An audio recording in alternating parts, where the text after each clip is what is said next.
Meus irmãos, depois de um louvor abençoado, com certeza Deus já falou ao seu coração e continuará a tratar com as nossas vidas nesta noite. Nós teremos depois alguns avisos mais para o final, e eu quero que você medite nesse instante na palavra do Senhor, naquilo que Deus tem para falar ao seu coração. E antes disso, eu quero orar exatamente com este intuito, para que Deus fale profundamente à sua mente, ao seu coração, e que não sejamos apenas ouvintes, mas praticantes da palavra do Senhor. Vamos orar nesse instante. Abra o seu coração e fale mesmo com Deus, o seu Pai, o nosso Pai. Fale comigo nesta noite. Eu preciso da palavra do Senhor em meu coração nesta noite.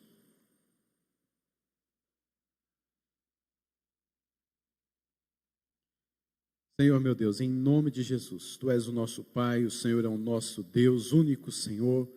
E Deus, a palavra do Senhor é o nosso alimento espiritual. Nós precisamos, nós necessitamos da Tua palavra e dar ao Senhor toda a glória por tudo que o Senhor nos ensina através dela. Obrigado por esta graça de podermos crescer espiritualmente, lendo, meditando na Tua palavra. É o Teu povo que deseja ouvir a Tua voz. Usa a minha vida, Senhor, que o Senhor venha falar através de mim, apesar de mim. Em nome de Jesus nós oramos ao Senhor. Amém. Meus queridos, abra sua Bíblia comigo em Josué, capítulo de número 5, versículos 13, 14 e 15. Depois continuarei a leitura no capítulo de número 6. Como é importante a gente ouvir os louvores, porque eu estava ali cantando e pensando, né? A gente escolhe um tema, assim, na sequência, né, do próprio livro de Josué, que nós estamos aí já há um tempo, e fiquei vendo que cada cântico tem ali uma porção daquilo que vai ser realmente passado para os irmãos, dentro que já está aquilo proposto no sermão. Eu fico feliz por isso, porque com certeza Deus fala e Deus é quem conduz todas as coisas. Josué, capítulo de número 5, 13 a 15, e depois iniciaremos o capítulo 6. Estando Josué ao pé de Jericó, levantou os olhos e olhou.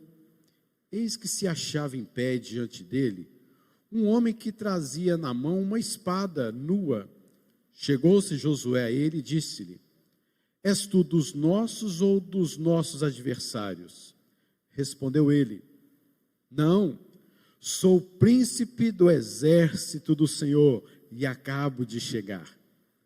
Então Josué se prostrou com o rosto em terra e o adorou e disse-lhe: Que diz meu senhor ao seu servo? Respondeu o príncipe do exército do Senhor a Josué: Descalça as sandálias dos pés, porque o lugar em que estás é santo. E fez Josué assim. Capítulo 6. Ora, Jericó estava rigorosamente fechada por causa dos filhos de Israel. Ninguém saía, nem entrava. Então disse o Senhor a Josué: Olha, entreguei na tua mão Jericó, e o seu rei e os seus valentes. Vós, pois, todos os homens de guerra, rodeareis a cidade, cercando-a uma vez. Assim fareis por 6 dias. 7 sacerdotes levarão 7 trombetas de chifre de carneiro adiante da arca. No 7º dia, rodeareis a cidade 7 vezes, e os sacerdotes tocarão as trombetas. E será que, tocando-se longamente a trombeta de chifre de carneiro, ouvindo vós o sonido dela, todo o povo gritará com grande grita. O muro da cidade cairá abaixo, e o povo subirá nele, cada qual em frente de si. Então Josué, filho de Num, chamou os sacerdotes e disse-lhes: Levai a arca do Senhor, e 7 sacerdotes levem 7 trombetas de chifres de carneiro adiante da arca do Senhor. E disse ao povo: Passai e rodeai a cidade, e quem estiver armado, passa diante da arca do Senhor. Assim foi que, como Josué dissera ao povo, os 7 sacerdotes, com as 7 trombetas de chifre de carneiro diante do Senhor, passaram e tocaram as trombetas. e a arca da aliança do Senhor os seguia. Os homens armados iam adiante dos sacerdotes que tocavam as trombetas. A retaguarda seguia após a arca e as trombetas soavam continuamente.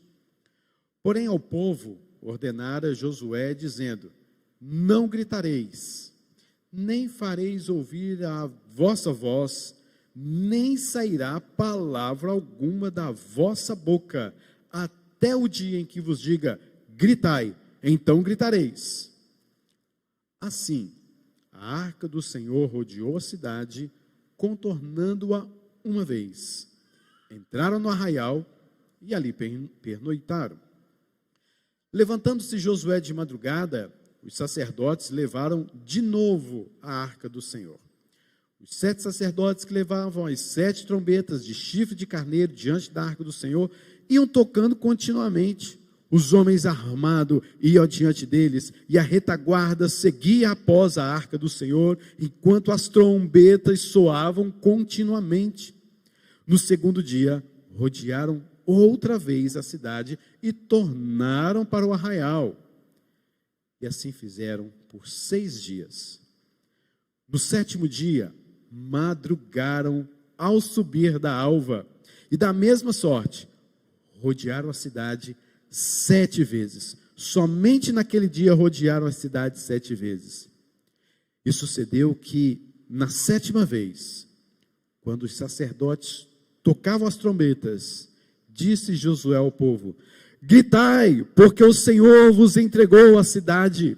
Porém a cidade será condenada, ela e tudo quanto nela houver. Somente viverá Raabe, a prostituta, e todos os que estiverem com ela em casa, porquanto escondeu os mensageiros que enviamos.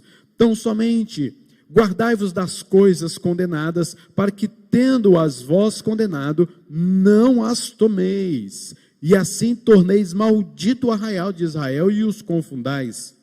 Porém toda prata, ouro, utensílios de bronze, de ferro, são consagrados ao Senhor, irão para o seu tesouro.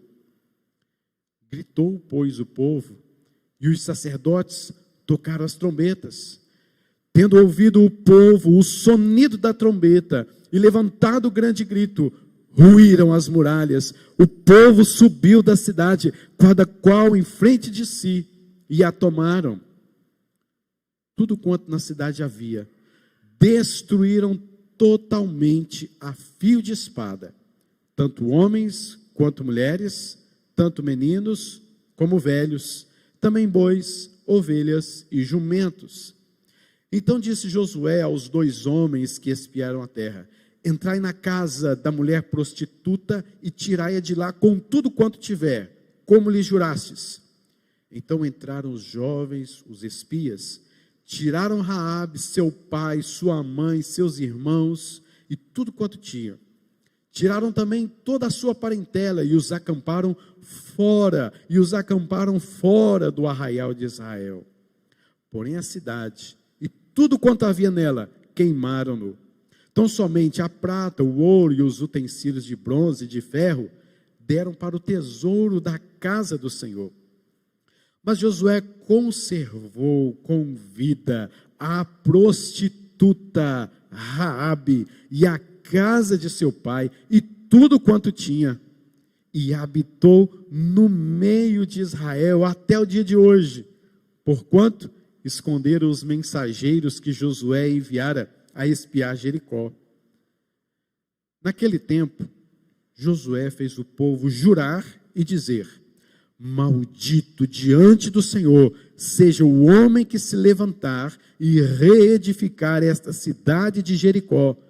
Com a perda do seu primogênito lhe porá os fundamentos, e à custa do mais novo as portas. Assim era o Senhor com Josué, e corria sua fama por toda a terra.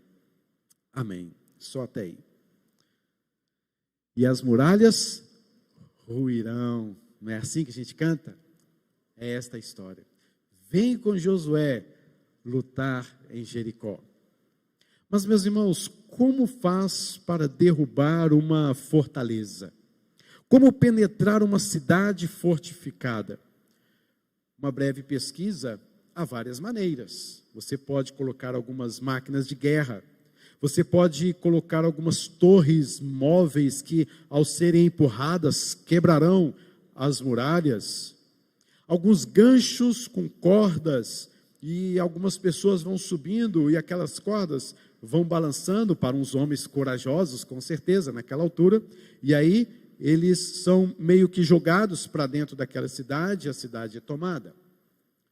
Pode ser também através de máquinas projetadas para dar golpes violentos contra as muralhas. Talvez você, se der uma pancada forte num determinado portão, a depender do portão, você até consegue derrubá-lo. É uma maneira também que assim se fazia. Pessoas com fortes pancadas, sejam barras de ferro ou madeiras, como às vezes vemos nos filmes, que juntos vão andando para frente, para trás e até derrubar o portão daquela cidade. Catapultas, jogando pedras, são várias, inúmeras formas de derrubar a barreira de uma cidade. Mas há não somente equipamentos, há também algumas outras estratégias, como, por exemplo, cortar os alimentos e os suprimentos daquela cidade. Se tiverem celeiros ou cisternas por ali, eles vão passar um tempo ainda, mas com paciência e com uma boa estratégia, as pessoas não tendo suprimentos mais, elas vão morrer. Vai chegar no tempo que elas vão dizer, tá bom, nós nos rendemos, a cidade está entregue. Há algumas histórias que se contam que, em algumas guerras, pegavam-se alguns animais em putrefação, já com aquele odor, e jogavam as suas carapaças, as suas, ali para dentro da cidade, as suas estruturas ósseas bem fedorentas, e eram várias que inundavam aquela cidade com um cheiro horrível, com moscas e até mesmo com pestes. Então eles não aguentavam e alguns morriam ou então rendiam-se aos seus inimigos. Mas quem está na cidade também teria sua tática de defesa. Alguns naquela época jogavam algum tipo de pinche fervendo naqueles homens que, por surpresa ou tentando ou achando que iriam conquistar aquela terra, então eram queimados ali por uma surpresa, com água fervendo, com óleos quentes. Mas tomar uma fortaleza, uma cidade tão fortificada como Jericó, não era nada fácil. Até mesmo porque o próprio Rio Jordão, que ficava ali talvez a uns 6 quilômetros, 7, eles também confiavam de que aquele rio seria uma barreira para que Jericó e toda aquela região não fosse dominada. Mas o povo passou a seco naquele rio. E eles atravessaram. E depois que eles atravessaram, diz o texto que vimos no último momento, no último sermão, de que no capítulo de número 5, no início, aí no primeiro versículo, fala que aqueles homens ficaram como que desmaiados. Os reis, os grandes, os poderosos, não sabiam o que agora iria acontecer, porque grandes coisas estavam acontecendo com aquele povo há cerca de 40 anos. E agora eles estão ali bem prestes a conquistar Jericó. Eles ficaram num lugar que eles deram o nome de Gilgal, que significa rolar, porque ali eles circuncidaram todo o povo, eles fizeram a circuncisão, e ali, como este verbo da própria circuncisão, deram o nome daquele arraial onde eles estavam acampados, e chamou aquele lugar de Gilgal, que ficava a 3 a 4 quilômetros apenas de Jericó. Era onde eles acampavam, é como o texto nos diz, era o arraial. Queridos, Paulo em 2 Coríntios nos descreve a nossa obra de também derrubar fortalezas. É para isso também que fomos chamados. Fomos chamados para derrubar as fortalezas que se levantam contra tudo aquilo que é contra o reino de Deus. Tudo aquilo que não é do Senhor. E Paulo diz que as nossas armas não são catapultas, não são máquinas de guerra, não são metralhadoras ou coisas parecidas, mas as nossas armas são espirituais, não são carnais. E assim, queridos, também no nosso crescimento, na nossa fé, na nossa batalha, no crescimento de fé, há também inimigos, fortalezas que se levantam contra nós. E a nossa vida cristã, o nosso crescimento diário, se torna também uma batalha, uma guerra, na qual precisamos estar sempre guerreando. E você não pode se esquecer disso, que a vida cristã, ela é uma contínua batalha. Batalha contra você mesmo, contra a sua carne, contra os seus desejos, contra a sua vontade. Batalhas contra o mundo, os seus princípios, os seus ideais, as suas formas de ver a própria vida, os seus ídolos. E contra o próprio Satanás, que é propriamente o inimigo de Deus. Então, se você entrou para a vida cristã e um dia se foi convertido por obra do Espírito Santo e achou que agora vai ser tudo somente paz e paz e paz, não há paz, há uma guerra. E essa guerra precisa ser vencida, porque você precisa crescer espiritualmente. Há armas espirituais da qual você deve tomar posse. Essas armas não são físicas, não são carnais, mas são armas espirituais, e você precisa saber disso, senão você não cresce espiritualmente, senão você não agrada ao Senhor, e você continuará sempre em desobediência ao nome do Senhor, nosso Deus. Como essa batalha de Josué em Jericó nos ajuda a perceber como nossas lutas serão travadas. O que nós aprendemos neste texto? O que nós aprendemos com esta história tão conhecida, né? É uma das histórias mais conhecidas da Bíblia. Como que essa batalha nos ensina também a travar batalhas da nossa vida? Será que de fato essa história nos ajuda de fato a entender como vamos enfrentar fortalezas, crescer espiritualmente, ir contra pensamentos humanos nesta era, neste mundo em que vivemos? O que Deus espera de nós? Ao refletirmos sobre essas muralhas de Jericó, nós podemos contemplar os grandes e famosos feitos de Deus nesta cidade. A gente vê como que Deus, já no próprio texto, mandou o povo fazer, e o povo fez, obedeceu ao Senhor, conquistou aquela cidade e ruíram todas aquelas muralhas. E queridos, Deus vai dar um jeito bem diferente para nós lutarmos na nossa vida cristã. Talvez não seja o seu jeito, talvez não seja a sua forma, talvez não seja aquele jeito que você fala assim, é só fazer isso, e está tudo resolvido. Deus sempre dá um jeito diferente, não é assim? Porque às vezes você olha para determinadas situações e é como 2 mais 2 igual a 4. Acertei a conta, viu? Os jovens aí que ficam pegando no meu pé que eu não sei matemática. Mas olha, é como se você de fato olhasse para as circunstâncias e falasse assim, sim, 2 mais 2 é igual a 4, então é só fazer isso, isso, aquilo, outro e está tudo resolvido. Mas não. Aí entra um X, né? Aí entra um Y na conta, aí entra um W, aí entra não sei o quê, você não entende mais nada do que vai acontecer. Mas o que é isso? Era só 2 mais 2. Agora, que negócio é esse? Você sabe que vai dar a soma no final, mas o caminho para chegar ao final, ao resultado, parece que complicou tudo. Mas nós vemos neste texto como Deus dá o triunfo ao seu povo. Os que creem serão salvos. Os que não creem serão derrotados. E tudo isso traz glória ao nome do Senhor. É isso que o texto também vem nos mostrar. Porque Deus destrói Jericó. Eles são destruídos, eles são mortos ao fio da espada. Mas alguém que crê, uma prostituta, ela e sua família foram salvos. E tudo isso para glorificar o nome do Senhor. Deixa eu só abrir esse trem.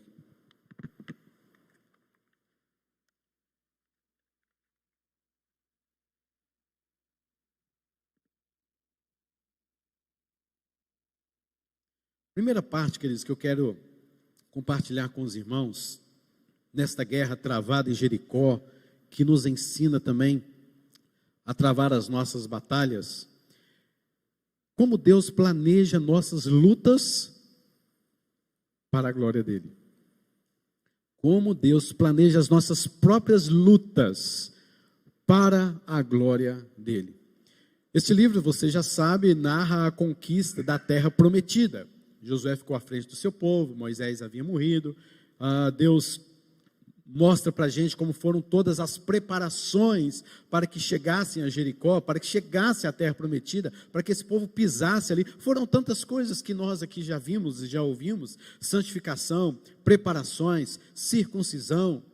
O povo que já tinha terra, já estavam habitando aquela terra, nós vamos juntos com vocês, até que conquistemos todas as terras, depois nós vamos voltar. Havia toda uma preparação para que chegasse aqui neste ponto. A circuncisão, a Páscoa, tudo começa a acontecer para que o ponto agora acontecesse, que é a conquista exatamente de Jericó. Mas vemos aqui, lá atrás, antes da chegada, antes daquele povo estar diante de Jericó, antes deste povo conquistar Jericó, antes que esse povo fizesse uns rodeios ao redor daquela cidade, houve de uma forma maravilhosa a presença do comandante do exército celestial.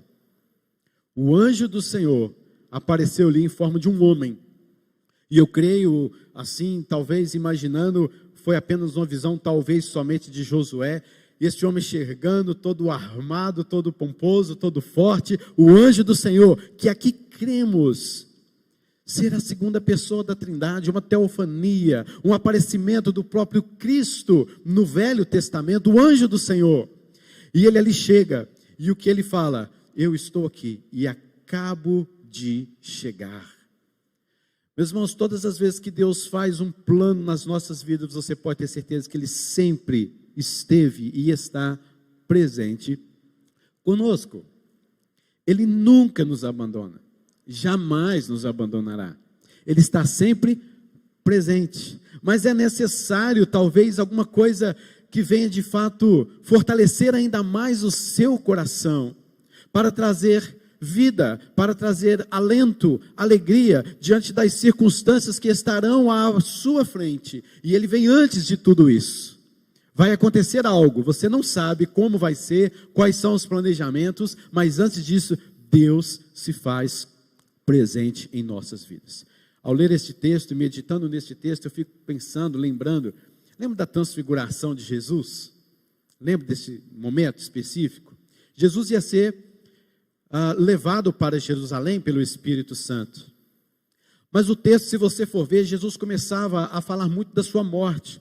E se você for perceber, parece que Jesus estava um tanto quanto inquieto, ansioso, por conta da crucificação. É tanto que ele mais tarde faz uma oração: se possível, passe de mim este cálice.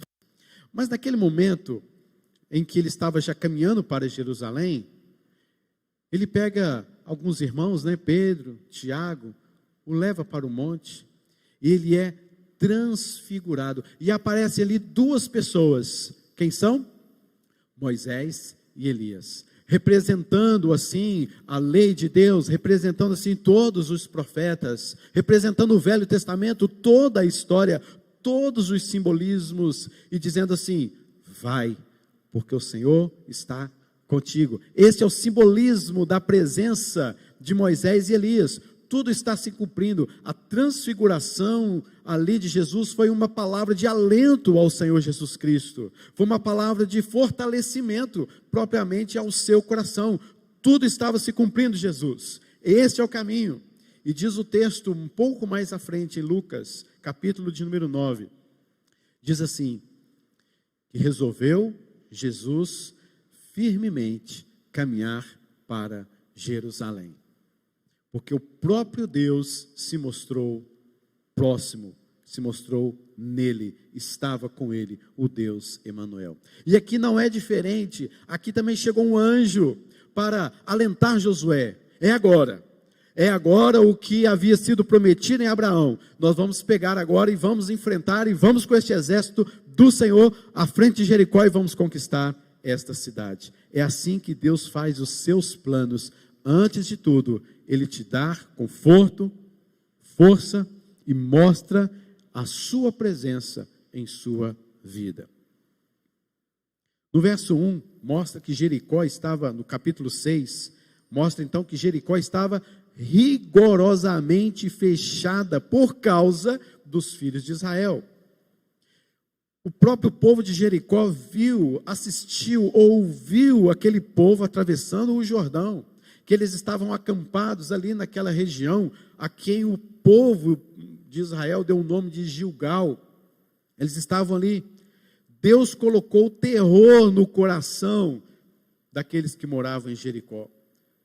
E talvez eles começassem a pensar, o que vai ser isso? Como vai ser isso? E Josué lá, o comandante do exército, já veio. E agora, Josué vai passar toda uma estratégia militar poderosa. Um homem guerreiro que aprendeu lá atrás com os egípcios algumas coisas de guerra, ele agora vai nos trazer instruções, porque os bons de guerra mesmos já haviam morrido no deserto. Você vai ver isso no capítulo de número 5. Quem estavam ali eram os mais novos, que há pouco se circuncidaram, há pouco celebraram a primeira Páscoa. Eles nunca tinham visto a Páscoa sendo celebrada no deserto. Os bons de guerra ficaram para trás, morreram no deserto.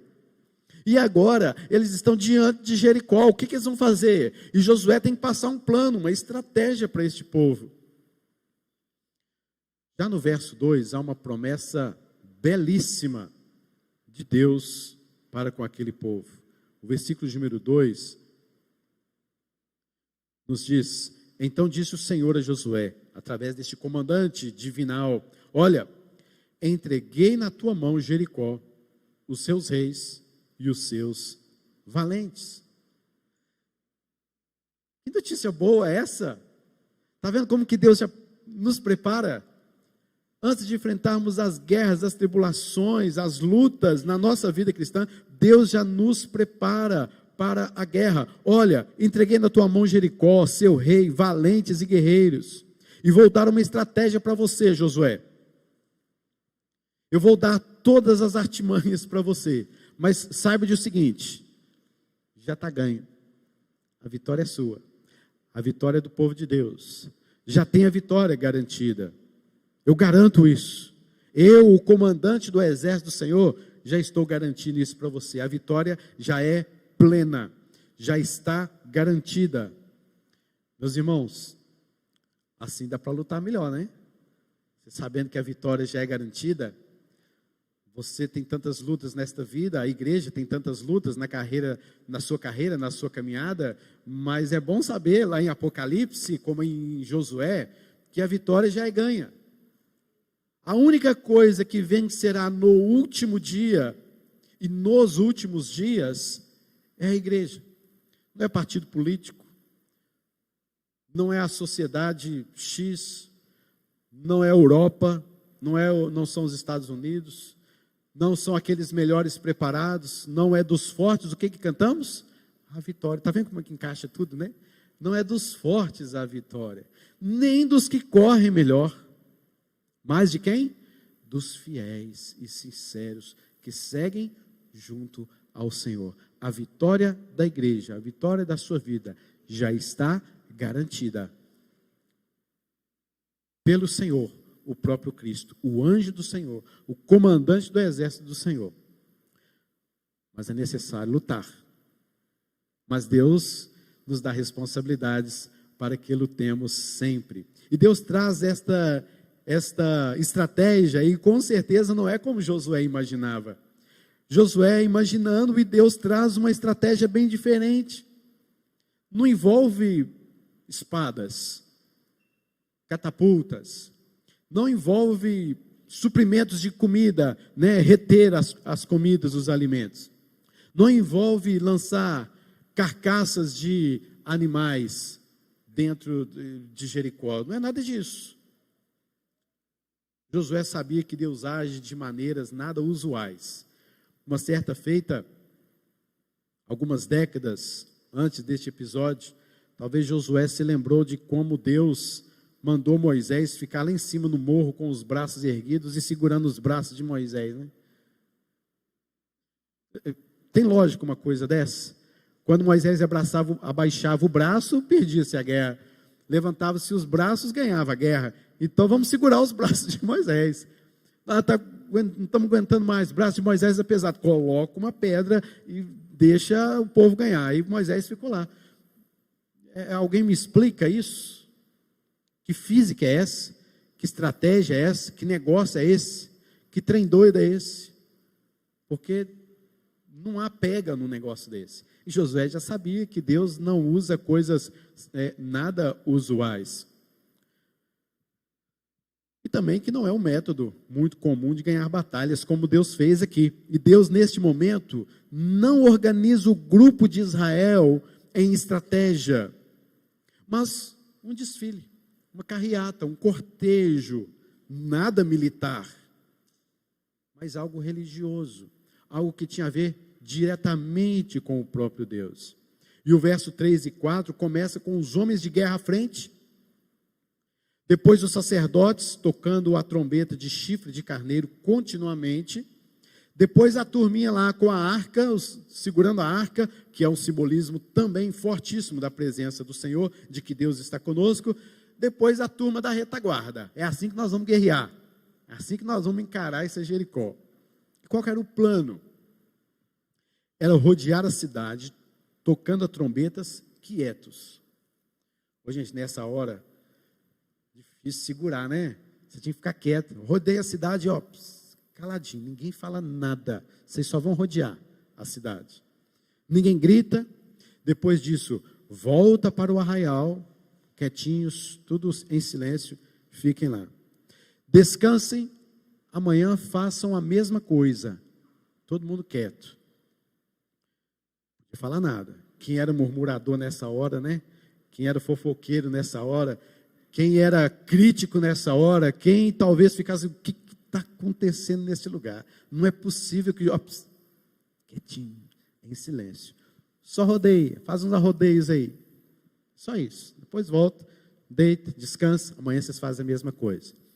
Terceiro dia, amanheceu, vamos lá, bem cedinho, faz um arrodeio na cidade, todo mundo caladinho, quietinho, volta para a cidade. Que coisa, não? Que coisa. Mas no sétimo dia, vocês farão algo diferente. Aí toca a trombeta de novo, todo mundo grita, vocês vão rodear a cidade 7 vezes, todo mundo grita e a muralha cai. Josué, não, você está brincando. Não, é isso mesmo, Josué? Tá bem, tá ok, esse é o plano. O tamanho da volta, alguns estudiosos falam que poderia ser cerca de 600 metros, a distância, né? A circunferência da cidade. Alguns acreditam que enquanto eles estavam rodeando a cidade, outros ainda nem começaram a rodear e se encontravam, eram muitas pessoas. Mas haviam ali 7 sacerdotes, 7 voltas, 7 dias. E esse número, se você for olhar, aponta para a criação, lá em Gênesis, no capítulo de número 1. Que significa essa obra perfeita, esta completude, resultando em descanso e em triunfo, como nós observamos também, de uma maneira agora em Cristo Jesus, o dia de domingo, que é o dia do descanso, do triunfo, da glória, da conquista, da vitória, de louvor em adoração ao Senhor. Mas não se trata de um método normal de batalha. Ninguém lutava assim, queridos. Ninguém. Se isso é estranho para você hoje, mais estranho ainda era naquela época em que se haviam também guerras, e muitas guerras naquele lugar, porque haviam muitas batalhas, muitas guerras, e eles nunca viram uma estratégia como essa. É estranho para nós, era estranho para Jericó, era estranho para Israel. Mas Deus mandou. Então nós vamos obedecer ao Senhor. Não é nenhum ritual mágico. Não é que a gente vai agora rodear a cidade de Aracaju e vamos conquistar Aracaju para Jesus. Não, queridos, não é nada disso. O negócio é mais simbolismo do que superstição ou algum tipo de mágica. Deus planejou essa luta para a glória dele mesmo. E ele queria que fosse assim. E Deus fez algo que nunca fez, que nunca aconteceu antes. E antes de atravessar o rio Jordão, voltando um pouquinho na história, eles precisavam abandonar os ídolos. Por quê? Porque eles tinham que entender que era Deus que daria a vitória. Porque se eles chegassem lá com os ídolos deles, eles iam dizer o quê? Ah, foi o meu ídolo, né? Uma coisinha guardada no bolso, né? Talvez aqui no coração, talvez assim no peito, sei lá, né? Dizendo assim, olha, tá vendo? Isso aqui, ó, que me ajudou. Graças a Deus e a, né, fala um símbolo de alguma coisa, de alguém, etc. Não, era somente abandonem os ídolos.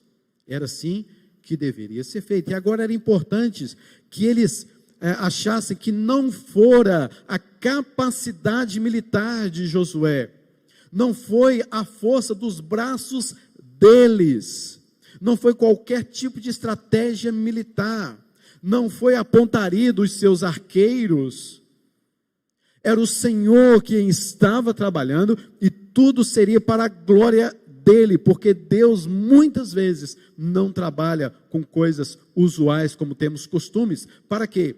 Para que nós não pensemos que é do nosso braço, que é pela nossa força, que é do nosso jeito, que é o 2 mais 2 é igual a 4. Não é, querido, porque se fosse assim, muitos de nós estaríamos nos gloriando de alguma coisa. Ah, se estaria. Meus irmãos, a gente se gloria de qualquer coisa, a gente faz um negócio, olha que fantástico que eu fiz. Tem gente que sobe numa gilete e acha que já está fazendo show, porque tudo se volta para ele. Mas o que você fez nessa guerra? Nada. Eu rodeei lá sem instrumento nenhum, sem qualquer tipo de maquinário, e Deus nos deu Jericó. E o que você fez? Exercitei minha fé, que Ele mesmo me deu. Então, queridos, nada nessa vida podemos nos gloriar, e é por isso que Deus muitas vezes usa métodos que você não imagina, usa meios que talvez você não imagina, usa formas que talvez você nem pensa, nem calcula, mas é porque é para a glória dEle, e é assim que Deus planeja a nossa caminhada. Deus faz algo humanamente impensável sempre para que a glória seja dele. Não vamos em nossas forças, nem em nossa sabedoria. Vamos da forma que ele mandou fazer. Então, neste primeiro plano, queridos, a estratégia é feita, o plano de Deus é feito para que ele seja glorificado. Isso nos leva a um outro ponto, um ponto interessante, que é que Deus quer nos usar nesse triunfo e a gente vai pela fé. Deus quer nos usar neste triunfo e a gente vai caminhando pela fé. Deus deu a estratégia, e o que o povo fez com essa estratégia? O que o povo fez? O povo não jogou fora essa estratégia. O povo não começou a dizer assim, olha, isso aqui não existe não é assim, de jeito nenhum que nós vamos. A gente vê coisas diferentes, a gente leu coisas diferentes na história. Talvez um comentando com o outro, já imaginou, né, aquele rodeando a cidade, alguém querendo falar, mas tudo quieto, alguém cochicha no ouvido do outro. Já imaginou um exército de persas aqui lutando desse jeito? Eu não estou entendendo nada, mas vamos caminhar, vamos rodear. Olha, eu acho que, talvez também comentando ali, né, eu acho que nós temos que fazer conforme o mundo fez, conforme o outro exército. Você lembra lá do exército? Você lembra daquela história do exército tal, que entrou assim e tal, e fez daquele jeito? A gente devia fazer como eles. Agora a gente está aqui, rodeando essa cidade. E o outro talvez falasse, olha, fica quietinho, que é melhor, né? Baixa a bola aí. Vamos rodear a cidade. Meus irmãos, sabe o que o povo faz? Eles não fizeram isso. O que o povo faz? Deus mandou fazer assim, então nós vamos fazer assim. É um meio estranho. É, de fato, é um meio muito estranho, não é? Com certeza. Mas vamos fazer assim. Se você estivesse lá, como que receberia essa notícia, né? Vocês afiando a espada, né? Se orgulhando, olha a minha espada, essa aqui, vou hoje derrotar um monte. Olha aqui a espada que eu preparei. Essa espada foi do meu pai, no ano tal. essa espada saiu lá do Egito, essa espada foi assim, desse jeito, e tem uma história por detrás da espada. E agora que era a hora de conquistar Jericó, Josué fala para você assim, nada de espada, nós vamos rodear a cidade, pronto, e gritar. Você está disposto a deixar sua espada de lado, para lutar conforme Deus planejou, para fazer as coisas conforme Deus quer fazer? Porque a sua espada diante de Deus não vai valer muita coisa, não, talvez nada, não vale nada, certo? Mas é o plano dele, é a direção dele. Será que eles sabem do que a gente não sabe? Talvez perguntassem os jericoenses, né? Não sei se era assim que era chamado, mas quem morava em Jericó poderia pensar, o que eles estão fazendo? Rodeando a cidade. Você acorda de manhã, você vê algumas pessoas rodeando a cidade, beleza, acabou, não é nada.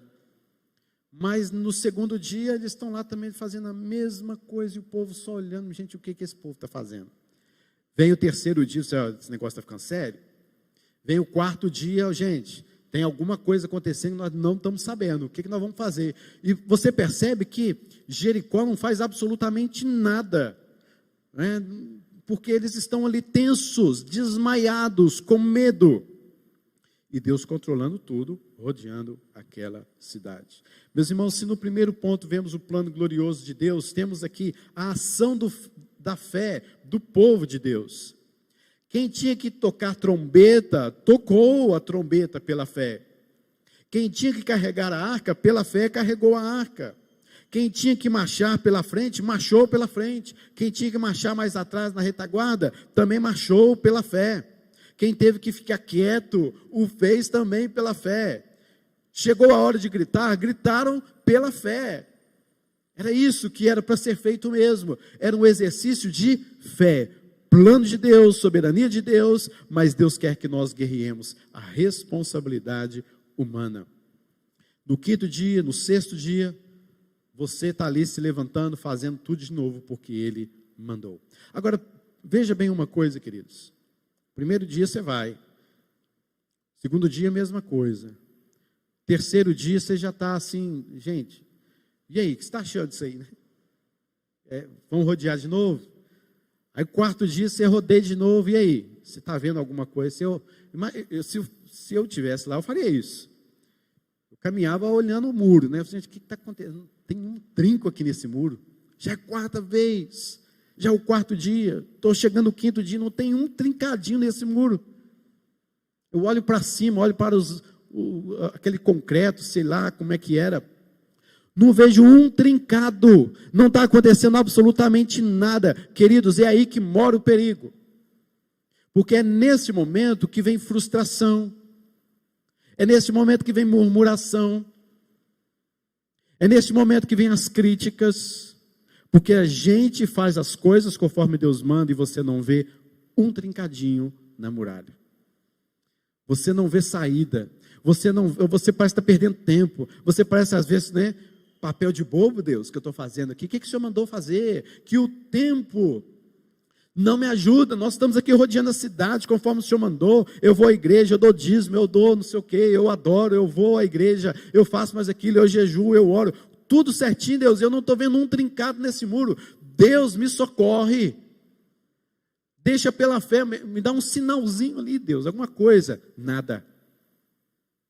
Este é o perigo de nós até mesmo abandonarmos a fé, porque Deus não tocou na minha vida e eu não vejo absolutamente nada. Mas lembra de um cântico que a gente fala que não é por vistas, mas é pela fé.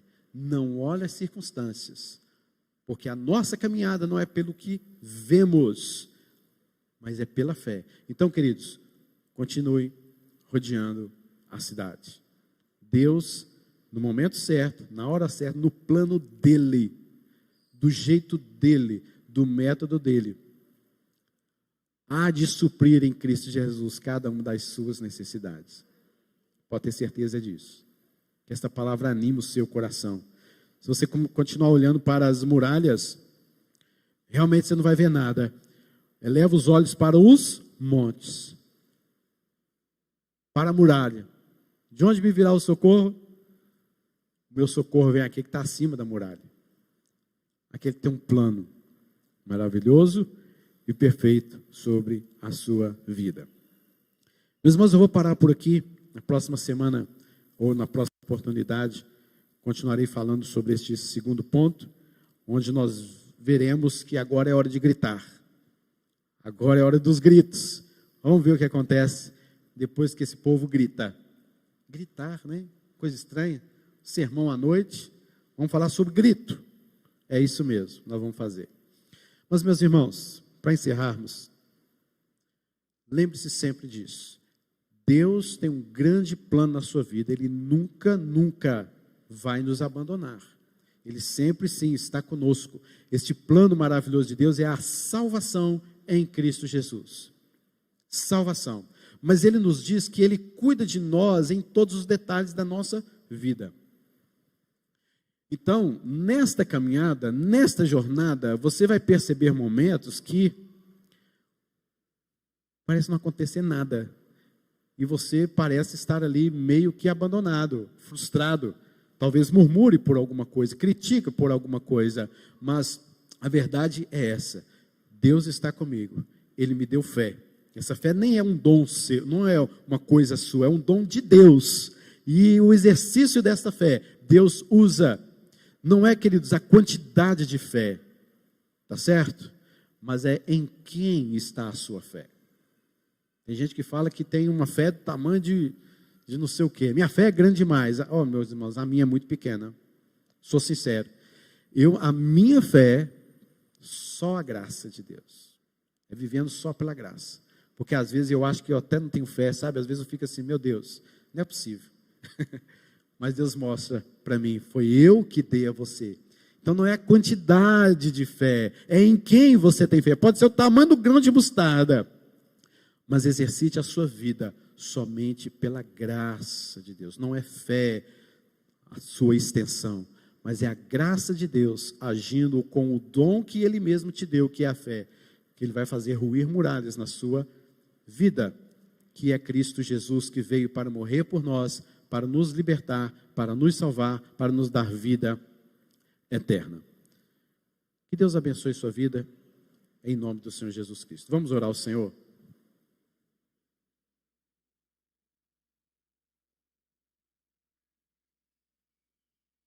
Senhor, há inúmeras ocasiões na nossa vida que nada faz sentido, mas nós podemos entender, ó Deus, que tudo é para a sua glória.